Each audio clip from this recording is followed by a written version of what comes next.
badani fardhan lillahi ta'ala. Artinya sahaja aku mengangkatkan hadas yang besar daripada segala tubuhku fardu karena Allah Ta'ala. Inilah niat yang terafdal. Nah, jadi kan di dalam kita mandi itu fardu mandinya ada dua perkara. Jadi ada dua perkara. Jadi kalau kita mandi, maka fardu kita mandi baru sah mandi itu harus ada dua nih. Kita sempurnakan dua nih. Ya. Yang pertama, waktu kita mandi itu mestilah kita menghadirkan niat dalam kita mandi. Ya. Kita hadirkan niat. Di mana niat? Dalam hati. Kita hadirkan dalam hati kita. Begitu kita ambil air, kita siramkan ke badan kita, ya, ke tubuh kita. Begitu kita siram, begitulah kita hadirkan niat dalam hati. Jangan niat dulu baru siram. Atau siram dulu baru niat. Tetapi sambil kita nyiram, disitulah kita niat. Seperti tak ubahnya kita takbir solat. Sholli fardha dhuhri, ya kan? Begitu kita angkat takbir, Allahu Akbar. Nah, di situ kita takbir, disitulah kita berniat. Ya. Adapun yang kita ucapkan dengan lidah, seperti kita bilang nawaitu raf'al hadasil akbari an jami'il badani fardha lillahi ta'ala, artinya sahaja aku mengangkat hadas yang besar daripada segala tubuhku fardu karena Allah Ta'ala, itu sunat. Mengucapkan nawaitu raf'al hadasil akbari an jami'il badani fardha lillahi ta'ala, itu sunnah. Nah, mengucapkan niat, lafai niat dengan lisan itu sunnah. Yang wajib apa? Menghadirkan niat dalam hati. Nah, ini yang pertama. Jadi hadirkan. Dalam wudhu juga begitu. Dalam kita sholat juga begitu. Nah, jadi yang wajib adalah hadirkan niat di dalam hati. Membacakan niat dengan lisan, lafai niat itu adalah sunnah. Jadi ingat, jangan kejebak. Jadi dalam kita mandi itu yang wajib menghadirkan niat dalam hati, bukan baca nawaitu raf'al hadasil akbari. Ya, tetapi menghadirkan niat dalam hati. Membaca lafai niat itu adalah sunnah. Itu yang pertama, ya. Wajib niat itu dimukaranahkan, artinya menghadirkan beserta dengan pertama-tama yang dibasuh, yaitu suatu suku daripada badan. Tetapi jikalau terkemudian niat itu membasuh daripada membasuh sesuatu suku daripada badannya itu, maka wajiblah mengulangi niat daripada suku anggota itu. Jadi wajib dimukaranahkan. Ya, jadi wajib dimukaranahkan niat itu, artinya menghadirkan niat beserta pertama-tama yang dibasuh. Jadi wajib kita menghadirkan niat di mana kita siram air pertama, di situ. Seandai kata udah kita luan siram air baru kita niat, maka tempat yang terdahului oleh air itu wajib kita ulangi niat. Makanya kita basuh kaki dulu. Kan? Enggak kita niat mandi terus baru nanti apa. Jadi wajib dimukaranahkan kembali akan niat itu. Itu yang pertama, ya.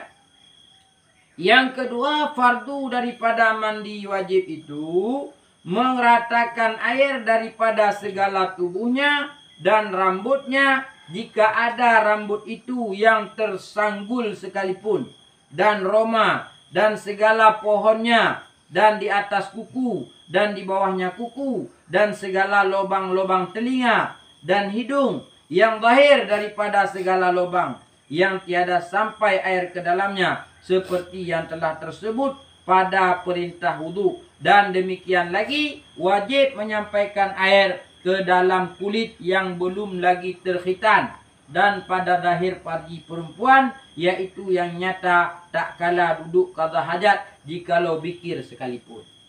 Jadi yang kedua meratakan air. Yang pertama tadi fardu mandi menghadirkan niat dalam hati.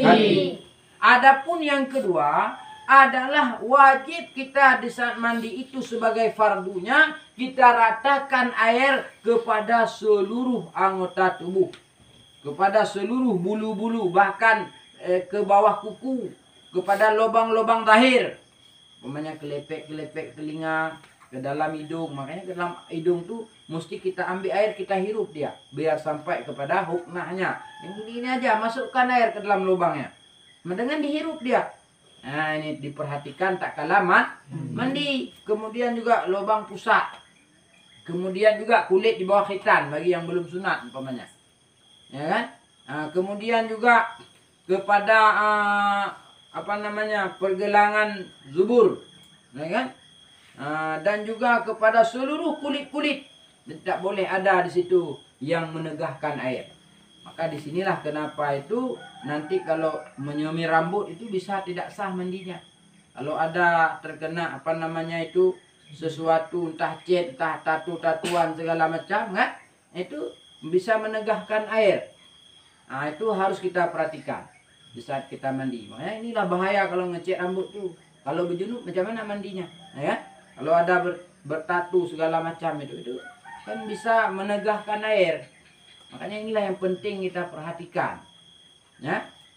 Juga umpamanya getah, ya, atau yang lain-lainnya yang bisa untuk menegahkan sampainya air kepada kulit kita, maka itu harus kita pindahkan terlebih dahulu sebelum kita mandi, ya, supaya air itu bisa sampai mengenai kepada yaitu seluruh bulu-bulu, rambut-rambut, lubang-lubang, dan kulit-kulit yang ada pada tubuh kita. Ya, bahkan sampai air, bahkan yang zahir daripada segala lubang yang tiada sampai air ke dalamnya, yang tersebut pada perintah wudu. Demikian lagi wajib menyampaikan air ke dalam kulit yang belum terkhitan pada zahir farji, ya, perempuan, ya, dan pada zahir farji perempuan yang nyata tak kala duduk qada hajat, orang perempuan. Jadi kalau perempuan itu juga kepada zahir farji, maksudnya zahir farji itu lubang yang sekira-kira andai kata dia itu duduk qada hajat nampak itu, maka wajib itu sampai air ke situ. Maka tidak sah orang perempuan mandi kalau dia tidak umpamanya sempurnakan dengan cara jongkok. Jadi mesti ada jongkok supaya sampai air kepada zahir farjinya itu. Kalau dia cingkung umpamanya mau qada hajat di lubang yang zahir itu, maka wajib sampai air ke situ. Nah, jadi ini harus diperhatikan, ya, supaya sah, yaitu mandinya. Jadi inilah dua perkara fardu di dalam mandi junub itu. Yang pertama, hadirkan niat yaitu dalam hati. Kemudian yang kedua, wajib meratakan air kepada seluruh yaitu kulit, kemudian bulu, kemudian rambut, kemudian lubang-lubang yang zahir. Mana lubang-lubang yang zahir? Lubang-lubang yang nampak, ya, kuping, ya kan, kemudian pelepuk-pelepuk mata dan segala macam. Juga kepada permukaan gigi depan, ya, kemudian pusat, kemudian dubur, dubur itu kan, pergelangan dubur itu tak kala kita qada hajat kan terbuka dia, yang kadar terbuka itu, maka wajib dia itu sampai air ke situ. Juga zahir farji bagi orang perempuan, juga kulit khitan, kulit yang belum terkhitan bagi orang lelaki, belum sunat, udah duluan berjunub nanti, atau umpamanya ada anak-anak yang meninggal kan, itu wajib waktu dimandikan itu dikopekkan dia kepada, maksudnya dibukakan, yaitu kulit yang belum terkhitannya itu, supaya bisa disiram, disampaikan air ke situ. Nah, jadi inilah dua perkara fardu di dalam kita mandi yang mesti kita perhatikan, karena ini wajib, jangan sepele, wajib. Jadi hukum mandi itu dengan sholat sama dia hukumnya, maka harus diperhatikan supaya mandi kita sah.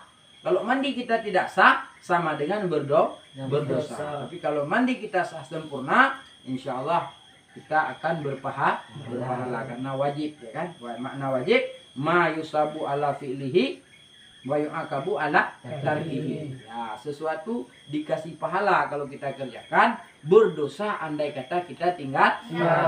Jadi ada pertanyaan mungkin yang mau ditanyakan.